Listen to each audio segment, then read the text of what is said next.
What is happening, everyone? Welcome back to the show. This is my awesome, tasty Japanese style barbecue pork. Now, the key for this is really good quality free range pork for a start. And then what you want to do is get your pork belly, however big you want, depends on how many you're cooking for. It doesn't really matter, just a big chunk of it. And then what you want to do is pre-score it. So slice it both ways across a little crisscross pattern, go crazy with the pattern, whatever you want to do really. And then you put it in the fridge uncovered for 2 days. So what that does is that dries the top of the skin out and that gets it super, super dry. So when it cooks, it just puffs up and goes really awesome. That is the only real secret to really good pork crackling. It's all you have to do. So as long as you've done that, you'll get a really good result. So what I'm actually doing here, because I find this is really the best way to do this particular dish, is to actually separate the rind or the skin, which is going to make our perfect crackling. We're going to take that off the pork. So with a knife, just be really careful and just kind of pull it up and just score down across, as you can see there, and it just kind of pulls off pretty easily. You can be pretty careful with this. Try and leave a bit of fat on top of the pork, but it depends how much fat you've got, so it's going to vary from piece to piece, but a nice layer of fat on top is good, as it just helps to keep things juicy. But as you can see, that's what I was left with, and it worked really well. So there's the skin separate. Trim up a few little odds bits if you don't want them on there, but it's all good. And then I just do a little score, a little crisscross pattern on top. Again, you don't really need to do that, but it does make it look a little bit nicer when it cooks. So what we're going to do now, we've got the oven preheated to 180 degrees centigrade. While that's warming up, we'll season that with a little bit of salt, a little drizzle of olive oil, and then we're going to use pepper. Just black pepper is fine, and then some togarashi seasoning. So just get that all kind of patted in like that, as you can see. Get it into an oven dish.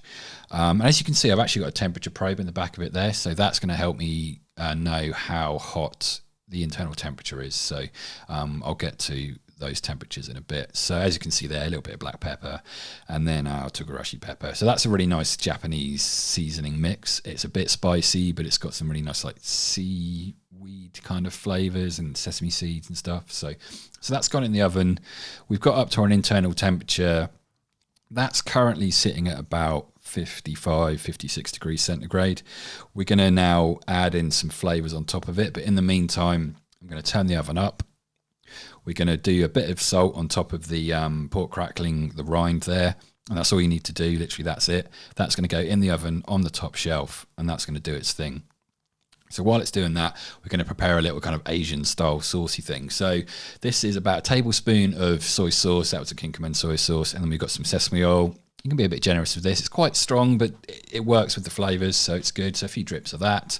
Then we've got some sweet soy sauce or ketchup mayonnaise. So again, probably 2 teaspoons to around a tablespoon of that. Just a good drizzle of that. We want a bit of sweetness here. So a little bit of that in there. A bit more togarashi pepper because I really like the flavors. And it's not super spicy. It just gives a real nice background heat. And that's a ponzu yuzu kind of sauce. You have to get it from a Japanese supermarket, but it's kind of citrusy and a bit, I don't know, it's got lots of umami flavors in it. And then a bit of pepper, a bit of sriracha if you want it for a little bit extra heat. I really like it in this. Then all the liquid that's come out of that pork, we just pour that in there. And then I just wanted a little bit more sweetness with it. So I just add a little spoonful, as you can see there, not much, just a little bit of honey, and get that all mixed up. And then we want some sort of sour notes. So I've put in a splash of sushi vinegar as well. So it's sweet and a bit vinegary. So it's perfect. Bit of white pepper, give it a mix up. And that's it. So what we're going to do is just spoon that over and kind of rub it in gently into the pork, just into the top. You want it kind of fully covered, as you can see I'm doing there. You can put a bit of extra in there as well as you drizzle it over it. It doesn't matter if it kind of spills off the edge of the pork. And that's perfect. We're going to just pop that back into the oven on the bottom shelf and let that cook for about 10 minutes in that higher heat. And that's all you need to do. It doesn't need to brown off or go crispy or anything like that. It's already perfect. We can just put that to one side, cover it, as you can see there.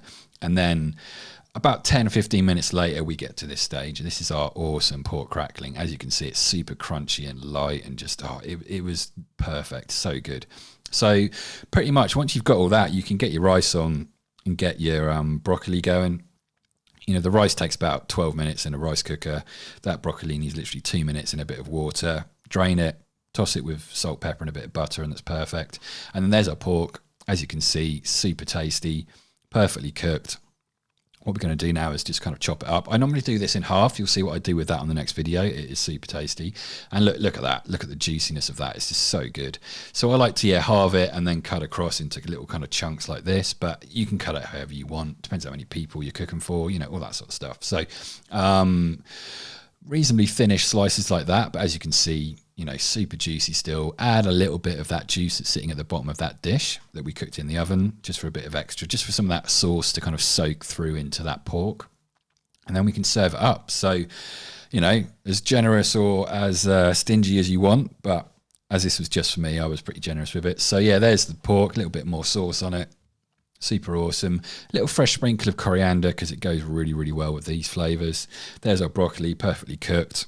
Just literally seasoned and a bit of tiny bit of butter in it. And then there's our perfect pork crackling that was just light and crunchy and super tasty. I mean, it was awesome. And then, there's a bit of rice on there as well. So it just goes really well with this. And then if you've got a bit of extra sauce, I mean, I had some left in the bowl that I actually, mixed up with everything. So I can just pour that over the top, a little bit more on the pork. And I mean, look at that. It's just, I want to eat this again right now. But it's so good. Oh my God. Yeah, perfectly cooked. And it is pretty simple. I mean, it's not too complicated, really. Like the flavors are pretty simple. It's just good quality produce. I mean, that is the key. And look at that.